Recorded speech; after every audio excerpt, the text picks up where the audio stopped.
সুপ্রিয় দর্শকবৃন্দ, আসসালামু আলাইকুম। কাতারে নতুন একটা আইন করা হয়েছে। এহতারাস নামের একটা অ্যাপ ব্যবহার করার জন্য বলা হচ্ছে। সেটা করোনা ভাইরাস সংক্রান্ত বিষয় নিয়ে তৈরি করা হয়েছে। চলুন দেখে নিই কীভাবে রেজিস্টার করতে হয়। প্রথমে অ্যাপসটিকে প্লে স্টোর থেকে ডাউনলোড করে নিন। এই ঘরটিতে আপনার ফোন নাম্বার লিখুন।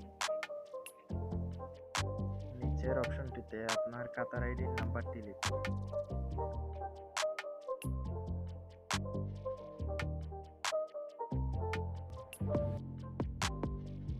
তারপর আপনার আইডির এক্সপায়ার ডেটটি এখানে লিখুন।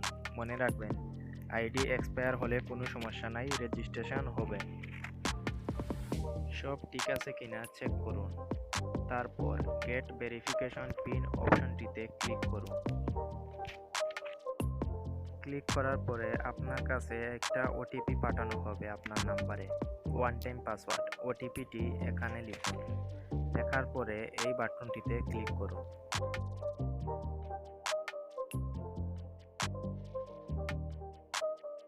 আপনার কাছে একটা কিউআর কোড পাঠানো হবে। কিউআর কোডটা যদি গ্রিন কালারের হয় বুঝতে হবে আপনি সুস্থ, এবং সেটা হলুদ কালারের হলে বুঝতে হবে আপনি কোয়ারেন্টাইনে ছিলেন। আর যদি সেটা গ্রে কালারের হয় তাহলে বুঝতে হবে আপনার আশেপাশে কোনো করোনা আক্রান্ত ব্যক্তি রয়েছে। আর লাল কালার হলে বুঝতে হবে আপনি করোনা আক্রান্ত। অ্যাপটি রেজিস্টার করে আপনার মোবাইলে রাখুন, কারণ পুলিশ চেক করে আসলে আপনাদের কাছে অ্যাপসটি রেজিস্টার করা আছে কিনা।